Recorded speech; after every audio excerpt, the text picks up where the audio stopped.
Hi, welcome to episode 2 of this series of videos on how to build my airport. Today we're going to be looking at what's already done. As I mentioned in the last episode, that I've already got some sections of the airport or one section of the airport which is complete, which was done for the book. So we're going to be taking a look at that today. I'm also going to have a quick look at the rolling stock, or the sort of flying stock, I guess, and see what we've got to put out. And also then we'll start to sort of plan things out, get a very rough idea of how large it's going to be, what goes where. But to do all of that, we need to be over in the main section of my studio because I don't have enough space in here, so I shall catch you there. Okay, so we're out here now in the main part of the studio. This is what we've built so far. This is the piece that was built for Brick Wonders, the book, which is complete and should give you an idea of the size of the finished building. So this is a metre long, half a metre wide. As you probably can't see from there, it's actually built on a board. So I can pick this up, which you can just about do, and move it around. It's built on a solid board, which makes things a lot easier. And this is effectively the sort of style and scale and things that we're going for. So just to give you a quick look round, over on here on the far side, this is land side. So we've got some people crossing the road here, coming in through arrivals, through the main terminal building. And this will go both forwards and sort of backwards from where you're looking, across to airside. And then airside we have a variety of different things at the moment. I've got a couple of sets of steps which were done for the book, so the instructions for those are in the book. Some more passengers coming out, a little cargo loading truck there that's based on the Lego set but slightly changed a bit, so that goes up and down. And this gives you an idea of some of the things that are going to go into the airport itself. Obviously on top of that, we're then going to have a number of planes and things. So there will be this one, which is a 2008, I think, set, more or less, slightly modified, slightly elongated. I was going for an Embraer 195, and that is actually almost exactly the same as Embraer 195, so why reinvent the wheel? There's also, obviously, 2013 set, there's a cargo plane. Probably have a bit of a cargo terminal there as well, so that one will be there somewhere. And whilst I'm at it, obviously there's a sort of cargo short take landing plane, minus one of its propellers. Yeah, I did go a bit mad in the shops. We have a fire plane as well, which is quite nice. That's a seaplane, so that can actually land in the water section, connect up to the fire department. Mentioned private aviation, so there's again an air taxi helicopter, which has been around for a few years, not entirely sure exactly how old that one is. Little stunt plane.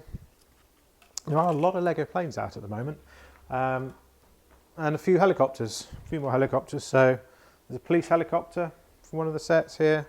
I'm running out of space. One of the 3 Coast Guard helicopters, that's this year's one, and that's 2008's one.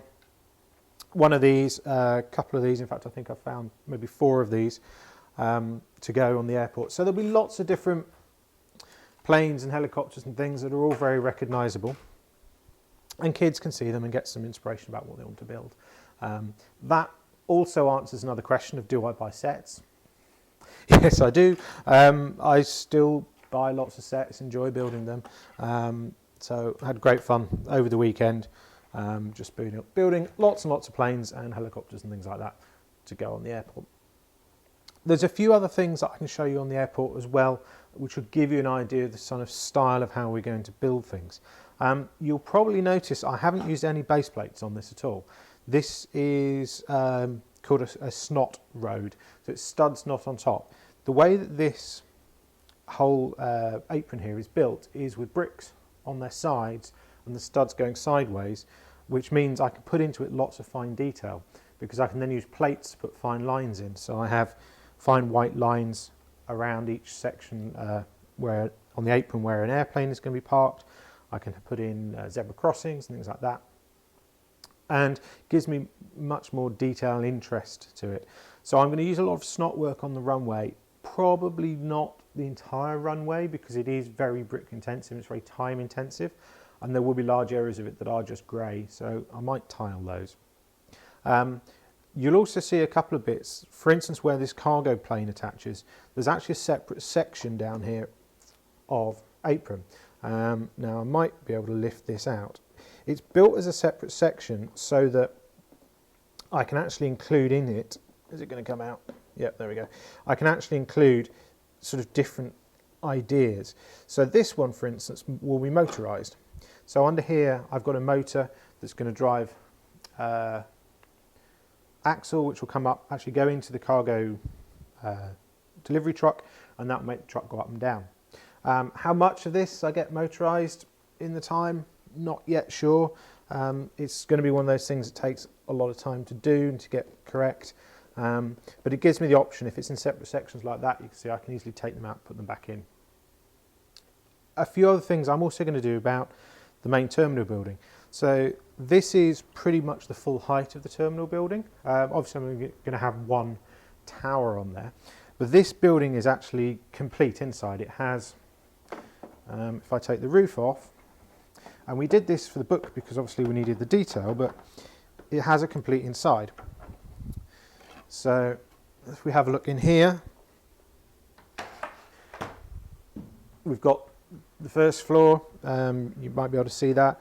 We've got lots of people inside. Now we're not going to do this on all the sections because any sections that have got a roof on you can't really see.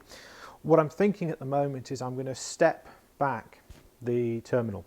So the areas nearest you, you'll be able to see the ground floor, furthest away you'll see the first floor, and all the way back you'll see the roof on it as well. So what I might do with this piece is actually split it out into 3 separate sections. But, you know, doing this for the entire airport would be lovely, but you would never see it, so there's not much point really in doing that.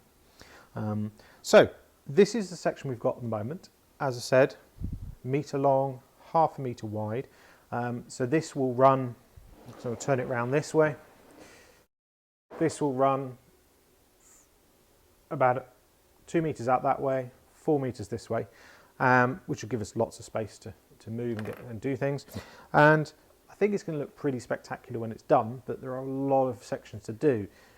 There are 16 sections like this one yet to do, and we'll be having a look in the next video about what we're going to do about moving those sections and storing those sections. Obviously this is a model that needs to go out on the road, so we're going to be doing that, make sure that it's flexible, it's movable.